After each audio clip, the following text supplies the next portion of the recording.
Buletin Didik 15 Ogos bersama saya Fazila Harun. Assalamualaikum dan salam sejahtera. Kerajaan bersetuju membenarkan 11 jenis aktiviti ekonomi untuk beroperasi dalam fasa 1 bermula esok. Perdana Menteri Tan Sri Muhyiddin Yassin berkata, keputusan dibuat setelah mengambil kira data penilaian risiko yang dijalankan oleh Kementerian Kesihatan KKM serta Kementerian Perdagangan Dalam Negeri dan Hal Ehwal Pengguna KPDN HEP. Dan setelah berbincang dengan semua pemegang taruh dalam sektor-sektor berkepentingan. Pemilik premis yang tersenarai dalam perniagaan boleh beroperasi semula itu perlu memastikan pelanggan yang memasuki premis mesti menunjukkan sijil digital vaksinasi COVID-19 bagi membuktikan individu berkenaan telah menerima vaksinasi lengkap. Antara aktiviti ekonomi yang dibenarkan beroperasi ialah kedai cuci kereta, kedai elektrik dan elektronik, kedai barangan rumah dan dapur, kedai perabot serta kedai peralatan sukan. Bagaimanapun, bagi kedai pakaian, fashion dan aksesori, kedai barang kemas serta kedai gunting rambut atau salon kecantikan, pemilik harus memastikan pekerja mematuhi SOP yang ditetapkan seperti memakai sarung tangan, menghadkan masa urusan antara pekerja dan pelanggan serta tidak membenarkan penggunaan fitting room. Dalam pada itu, kerajaan juga bersetuju membenarkan 11 aktiviti ekonomi dalam sektor perdagangan dan pengedaran untuk kembali beroperasi di dalam fasa 2 bermula esok. Kesemua 11 aktiviti ekonomi ini adalah tambahan kepada 11 aktiviti ekonomi yang dibenarkan beroperasi semula dalam fasa 1. Tan Sri Muhyiddin juga mengumumkan semua taman rekreasi awam di negeri-negeri fasa 1 PPN dibenarkan dibuka bermula esok. Ia bagi tujuan aktiviti riadah untuk memastikan kesejahteraan rakyat dan mengurangkan tekanan kesihatan mental. Bagaimanapun, hanya aktiviti secara individu dibenar dilakukan seperti jogging, berbasikal dan bersenam selari dengan SOP sukan dan riadah dalam fasa 1 PPN. Orang ramai juga dibolehkan mengunjungi taman rekreasi awam di kawasan kejiranan sahaja. Kerajaan memberi kebenaran itu kerana menyedari ia amat penting untuk rakyat mendapat lebih masa di kawasan terbuka dan mempunyai sistem pengudaraan yang lebih baik berbanding hanya terkurung di rumah. Beliau juga mengingatkan pihak berkuasa tempatan PBT dan agensi berkaitan supaya bertanggungjawab memantau pematuhan SOP di taman-taman rekreasi awam terlibat untuk memastikan ia dilaksanakan mengikut peraturan bagi mengelakkan mudarat. Syarikat dan majikan diwajibkan melaksanakan kit ujian pantas RTK antigen setiap 2 minggu bagi pekerja yang hadir ke premis. Kementerian Perdagangan Antarabangsa dan Industri MITI berkata langkah itu adalah tambahan kepada SOP sedia ada untuk mengekang penularan COVID-19 dalam kalangan pekerja. Dalam kenyataan dikeluarkan, MITI memaklumkan SOP semasa seperti penjarakan fizikal, pemakaian pelitup muka dan lain-lain masih terpakai dan wajib dilaksanakan syarikat. Sekiranya syarikat atau majikan gagal memenuhi SOP sepenuhnya, tindakan undang-undang boleh dikenakan termasuk kompaun atau penutupan operasi syarikat untuk tempoh tertentu. MITI berkata selain itu syarikat perlu membuat pengisytiharan kadar vaksinasi lengkap pekerja yang sebenar di sistem pengurusan pintar COVID-19 3.0. Selepas pengisytiharan, syarikat boleh secara terus memuat turun surat kelulusan beroperasi yang baru. Lawatan pemeriksaan secara berkala akan dilaksanakan oleh anggota penguatkuasa ke atas syarikat sektor pembuatan. Seterusnya, Kuala Lumpur berjaya mencapai imuniti kelompok selepas 80% penduduk dewasanya lengkap menerima suntikan vaksin hari ini. Kira-kira 2.6 juta penduduk dewasa di Ibu Negara sudah menerima 1 dos pelalian, manakala 1.5 juta lagi sudah melengkapkan 2 dos vaksinasi melalui kapasiti harian 53,000 dos di 196 pusat pemberian vaksin PPV yang beroperasi. Di mana yang kita maklum, kita telah meletakkan sasaran untuk mencapai 80% 2 dos di Kuala Lumpur menjelang akhir bulan Ogos. Tetapi dengan kerjasama daripada semua pihak awal, sudah pun mencapai 85% pada hari ini. Dan ini menjadikan Kuala Lumpur wilayah yang kedua selepas wilayah Persekutuan Labuan yang telah dapat mencapai tahap herd immunity ataupun mencapai 80%. daripada jumlah penduduk dewasa pemberian vaksin 2 dos. Ya. Dan ini adalah suatu perkara yang sangat membanggakan dan tidak mungkin dapat dicapai kalau tidak dengan adanya kegigihan frontliners, pasukan-pasukan petugas di pelbagai tempat. Beliau ditemui selepas mengetuai bacaan tahlil dan doa selamat secara maya sempena kejayaan berkenaan siang tadi. Jelas Tan Sri Anwar, pencapaian Kuala Lumpur itu juga berjaya menurunkan kadar kemasukan ke hospital dan penggunaan katil di unit rawatan rapi ICU selain bilangan warga emas dirawat di hospital dan ICU berkurang susulan keberkesanan program vaksinasi. Tambahnya, program vaksinasi bergerak MyMedic at Wilayah turut menjadi antara penyumbang utama pencapaian imuniti kelompok dewasa di Kuala Lumpur.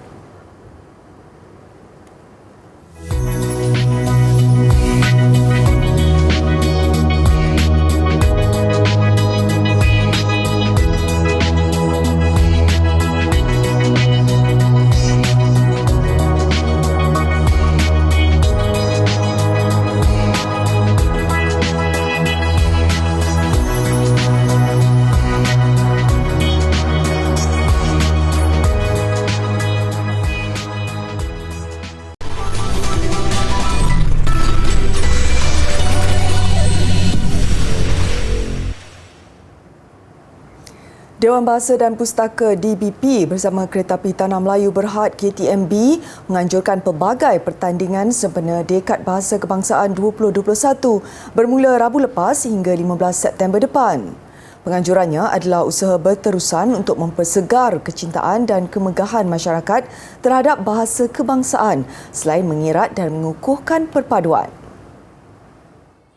Pertandingan terbahagi kepada 5 kategori iaitu menulis karangan dan esei bahasa Melayu, mereka poster infografik komputer dan perkhidmatan train elektrik ETS serta menghasilkan video pendek. Sasaran penyertaan adalah kanak-kanak dan remaja berusia 10 hingga 12 tahun bagi pertandingan menulis karangan, 13 hingga 17 tahun untuk pertandingan menulis esei dan 18 tahun ke atas untuk mereka poster infografik dan video pendek. Pertandingan menulis karangan dan esei dengan tema Kenangan Menaiki Kereta Api KTMB menawarkan hadiah wang tunai bermula RM100 hingga RM500 dan RM300 hingga RM1,000. Manakala bagi pertandingan mereka poster infografik bertemakan komputer dan ETS serta penghasilan video pendek dengan tema Aku dan Kereta Api pula, wang tunai yang ditawarkan berjumlah RM400 hingga RM1,000 serta RM1,000 hingga RM3,000. Borang penyertaan dan maklumat lanjut mengenai pertandingan boleh diperoleh melalui media sosial DBP dan KTMB serta laman sesawang KTMB. Bahasa Melayu bukan sahaja menjadi kebanggaan rakyat di negara ini tetapi juga bagi si perantau. Biarpun sekian lama berada di bumi asing, bahasa pertuturan di Malaysia tidak dilupakan begitu sahaja. Berbangga dengan bahasa Melayu, usaha memartabatkan bahasa itu dikongsikan di media sosial. Berasal dari Klang dan membesar di Malaysia, Logesh Kumar berhijrah ke Amerika Syarikat sejak 10 tahun lalu. Pada mulanya hanya untuk menyambung pelajaran, namun kini Logesh mendirikan rumah tangga dengan seorang rakyat Amerika, Rachel Cooper. Biarpun menetap di bumi asing, Logesh tidak pernah melupakan asal usulnya, malah menerapkan budaya pertuturan dalam bahasa Melayu dalam kehidupan sehariannya. Ya, saya rasa bahasa Melayu ni memang sebahagian daripada identiti saya sebagai seorang anak Malaysia. So, saya rasa ia penting untuk saya nak mengajar keluarga saya terutamanya dan juga saya bangga kan boleh bercakap dalam bahasa Melayu, boleh bertutur dalam bahasa yang lain daripada ramai orang. So saya memang berminat untuk teruskan bertutur bahasa Melayu. Walaupun bila saya berhijrah ke sini pada bulannya saya rasa nak melupakan semua adab Malaysia, tapi lama saya sedar yang sebenarnya identiti saya sebagai seorang anak Malaysia ni memang kuat. So saya bangga sebagai seorang anak Malaysia, so sebab tu saya suka bertutur bahasa Melayu. Berbangga malah ingin mengekalkan identiti sebagai rakyat Malaysia, Logesh turut mengajar isterinya bertutur dalam bahasa kebangsaan. Malah isterinya sanggup mengikuti 12 kelas bagi memantapkan bahasa Melayu. Bagi Logesh, penggunaan bahasa Melayu dalam kehidupan seharian dapat mendekatkan diri dengan suasana dan budaya di tanah air. Ia sekaligus dapat mengubati kerinduan pada keluarga yang jauh di perantauan. So pada awalnya saya hanya mengajar beberapa perkataan sini sana kan. Tapi kemudian kami memutuskan untuk melakukan lebih banyak pelajaran. So oleh itu kami buat beberapa hari ataupun beberapa jam di mana kami hanya bercakap dalam bahasa Melayu. So anda dapat lihat kan sebagian daripada ni dalam video-video kami tu. Tapi yang paling efektif saya rasa kaedah pengajaran yang memang paling berkesan adalah melakukannya melalui pengalaman. So, contohnya bila kita pergi ke kedai runcit saya akan cuba mengajar keluarga saya dan juga Rachel yang sebagai contoh kan, yang ini adalah ikan, ini adalah roti, ini bila kami pergi ke kedai runcit kan, ini adalah susu. So bila dia orang belajar daripada melalui pengalaman, lebih senang untuk mengingatkan. Usaha Logesh memperluaskan bahasa Melayu di Amerika Syarikat secara tidak langsung mempromosikan Malaysia di mata dunia.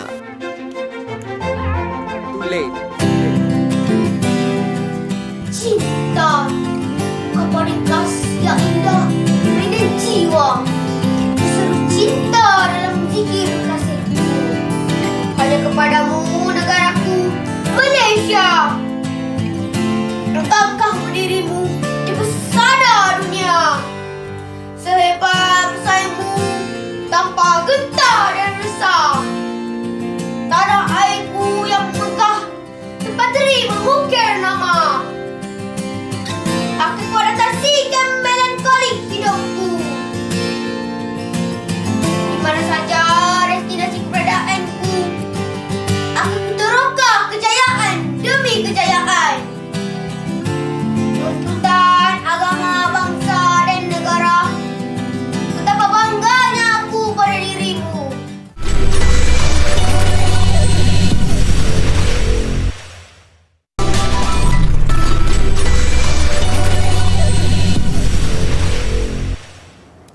Sudah menjadi tradisi untuk mengibarkan jalur gemilang setiap kali bulan kemerdekaan.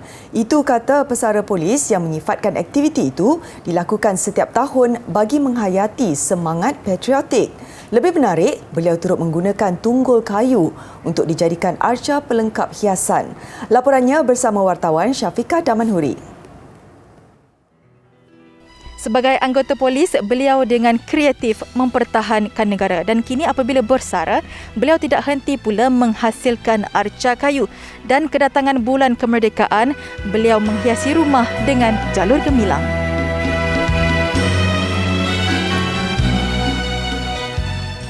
Yusuf Katan, 75 tahun atau lebih mesra disapa Pak Usop, menceritakan sejak kecil beliau memang menggemari aktiviti seni. Namun ketika usianya mencecah 18 tahun, beliau menyertai pasukan polis dan berkhidmat di unit semboyan. Tugas itu digalas penuh amanah, malah beliau menjadi nadi pasukan apabila melakukan operasi ketika menentang pengganas komunis. Kalau saya cerita, saya mesti air mata saya. Sedih lah. Kira kawan-kawan saya masa saya bertugas di Simarenggam, 9 anggota terkorban lah, kawan-kawan saya terkorban. Jadi saya bertugas sebagai pulutan selama 10 tahun lah. Tu rakan-rakan saya yang terkorban amat sangat lah. Pak Usop kemudian meneruskan khidmat sebelum bersara pada tahun 2000. Sejak itu beliau mengumpul tunggul kayu daripada pokok hutan, durian dan rambutan untuk dijadikan arca. Dia benda ni bagi seni itu indah. Indah lah, macam indah ni kita memang tengok benda tu kita minat lah. Jadi yang mana tu kayu ni bukan buat tangan-tangan tau. Dia hanya daripada anai-anai. Anai-anai tunggul ni yang terbiar kat hutan, terbiar ada tertimbun dengan tanah kan. Jadi saya korek lah. Saya korek tu kesan-kesan ni macam semua anai-anai makan lah. Anak-anak makan, saya buat balik, saya proses jadikan hiasan lah. Pak Usop kini memiliki lebih 40 arca kayu yang diletakkan di rumah kediamannya di Kampung Banjar, Air Tawar, Perak. Hasil tangannya itu dijadikan sebagai koleksi peribadi dan untuk tatapan ahli keluarga. Laporan Syafiqah Damanhuri, Manjung, Perak. Selain mempunyai bau dan rasa yang lebih enak, memasak dodol dengan menggunakan kayu api dapat memastikan dodol tahan lama. Ikuti tinjauan mengenai keistimewaan dodol yang dimasak menggunakan kaedah tradisional. Hamdan alias dari Kampung Kandang, Melaka antara segelintir penduduk yang masih mengekalkan tradisi memasak dodol dengan menggunakan kayu api. Untuk lebih enak, dodol perlu dikacau dengan penyedip kayu gergasi atau di setengah tempat dipanggil centong. Menurut Hamdan, ia antara petua mengekalkan keunikan rasa dodol sama seperti yang dihasilkan oleh datuk nenek kita. Gula merah, gula pasir, tepung dan santan antara bahan utama untuk membuat dodol. Pada zaman dahulu, penduduk kampung bergotong royong menyiapkan kuih tradisional ini terutama menjelang Hari Raya Aidilfitri. Ketika itu tidak semua orang mempunyai kawah untuk mengacau dodol, apatah lagi kemudahan gas untuk memasak. Malah ada yang pernah mengacau dodol dalam kuali dan dilakukan bersendirian. Kalau kita pilih pasal kacau tangan ni benda lama. Jadi orang yang baru-baru memang tak nak buat lah. Jadi kita minat, kita buat lah. Untuk kekalkan macam benda lama ada lagi. Kalau tak ada orang teruskan memang tak lagi lah. Kebanyakan kita tengok sekarang orang pakai gas lah. Bakar pakai gas. Jadi yang benda lama ni dah tak lagi dah. Cuma ada, kalau ada pun muka dalam neraka ni pun tak banyak lah. Saya pun tak tahu berapa yang ada. Hamdan juga lebih senang menggunakan bahan mentah tanpa pengawet atau perasa lain. Kebiasaannya, dia mengambil purata 4 jam untuk menghasilkan dodol yang dikacau menggunakan tangan. Tempoh ini agak singkat berbanding zaman dahulu. Dodol boleh dinikmati sama ada ketika cair atau keras. Bagi menambah rasa wangi, ia sesuai diletakkan dalam bekas anyaman pandan atau mengkuang. Namun kerana kos yang semakin tinggi, Hamdan meletakkan dodol di dalam bekas plastik untuk dijual pada harga RM10.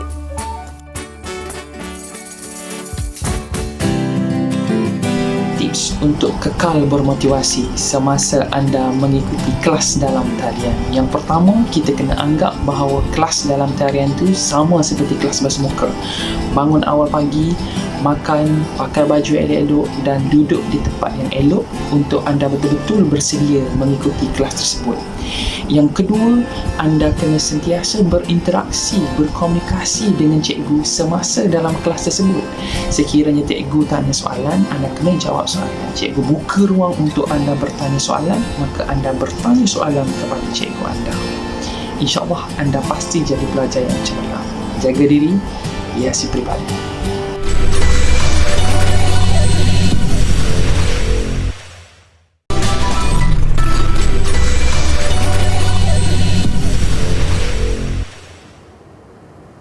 Sukan, berbaki 9 hari menuju Paralimpik Tokyo 2020, atlet memanah para negara S. Suresh meletakkan sasaran peribadi mahu menjejak podium di tamasya berkenaan. Berstatus juara dunia 2019, Suresh cukup sedar sandaran sebagai antara 5 pemenang pingat di Tokyo adalah berdasarkan kemampuannya. Justru beliau mahu membuktikannya selain mahu menghadiahkan sesuatu pada anak lelaki sulungnya yang baru dilahirkan 14 Julai lalu. Demi perjuangan membawa nama Malaysia, Suresh terpaksa mengorbankan banyak masa bersama keluarga. Beliau tidak dapat berada di samping isteri ketika menyambut kelahiran anak sulung mereka susulan menjalani kuarantin gelembung sukan di MSN Bukit Jalil sejak April lalu. Lepas dia lahir je, saya dengar dari jururawat di sana, dia orang kata mungkin saya ada rezeki ni, saya akan buat yang terbaik dekat situ. Rezeki anak tu akan membawa saya pergi final semua tu. Saya harap doa-doa dia orang tu akan jadilah nanti. Mengulas mengenai cabaran yang bakal dihadapi di Tokyo, Suresh mengakui dia sudah membuat persiapan rapi menjelang penampilan pertamanya di pentas Paralimpik. Malah anak kelahiran Kuala Ketil, Kedah ini memaklumkan ramai pencabar khususnya dari Rusia, Korea Selatan dan Amerika Syarikat di tamasya terbesar dunia itu. dia orang tahu World Champ menang kat World Champ. Lepas tu dia orang fikir kita ni kuat. Lepas tu dia orang nak lawan dengan kita dengan ni. Lagi satu, masa tu saya perlu mentally pun kena prepare lah di situ. Suresh dalam kalangan 5 atlet yang disasarkan Kementerian Belia dan Sukan untuk mencapai sasaran 3 pingat emas negara di Paralimpik Tokyo yang akan membuka tirai 24 Ogos depan. Beliau dijadual berlepas 21 Ogos ini sebelum acara memanah bermula 27 Ogos hingga 4 September. 7 perlawanan Liga Perdana Inggeris bagi musim baru 2021-2022 berlangsung semalam menyaksikan pasukan-pasukan pilihan berjaya memulakan saingan dengan langkah kanan. Paling mencuri tumpuan sudah semestinya kemenangan besar 5-1 Manchester United ke atas Leeds United, sementara Chelsea dan Liverpool menewaskan lawan masing-masing dengan keputusan 3-0. Bruno Fernandes muncul wira United apabila cemerlang meledak hat-trick untuk membantu pasukannya melakar kemenangan 5-1 ke atas Leeds United. Pemain antarabangsa Portugal itu menceriakan penyokong United di Old Trafford dengan gol pembukaan pada minit ke-30. Sekalipun Leeds berjaya menyamakan kedudukan 1-1 sebaik babak kedua bersambung menerusi Luke Ayling, bintang muda United Mason Greenwood kembali meletakkan United di depan minit ke-52. 2 minit berselang, Fernandes menambah derita Leeds dengan gol kedua peribadinya sebelum pemain tengah itu melengkapkan hat-trick minit ke-60. Sedar Leeds semakin hilang tumpuan, Fred menjaringkan gol kelima United minit ke-68 sekaligus memastikan kemenangan bergaya pasukannya pada perlawanan pertama Liga musim ini. Chelsea turut meraih kemenangan pada perlawanan pertama apabila menewaskan Crystal Palace 3-0 di Stamford Bridge. Sekalipun lawan dibimbing legenda Arsenal Patrick Vieira, Chelsea tetap berada pada kelas tersendiri dengan selesa mendahului 2-0 pada babak pertama. Anak buah Thomas Tuchel membuka tirai jaringan menerusi sepakan percuma Marcos Alonso pada minit ke-27 disusuli gol Christian Pulisic minit ke-40. Bersambung babak kedua, juara Piala Super UEFA itu melengkapkan kemenangan 3-0 apabila Trevor Chalobah meledak gol jarak jauh menarik pada minit ke-58. Dalam pada itu, Liverpool terpaksa bekerja keras sebelum melakar kemenangan 3-0 ke atas Norwich di Carrow Road. Diogo Jota berjaya meletakkan The Reds 1-0 di depan pada minit ke-26. Sekalipun Norwich lebih banyak bertahan di kawasan sendiri, Liverpool tetap garang menggasak dan hasilnya pemain gantian Roberto Firmino berjaya menjaringkan gol kedua pada minit ke-65. Diikuti gol ketiga ledakan Mohamed Salah minit ke-74. Tiada lagi gol menyusul selepas itu menyaksikan Liverpool berkongsi 3 mata bersama Chelsea dan Manchester United di 2 kedudukan teratas Liga. Beralih ke saingan MotoGP, pelumba Ducati Jorge Martin sekali lagi mempamerkan tunggangan bertenaga di litas Spielberg, Austria apabila cemerlang meraih petak utama dalam sesi kelayakan semalam.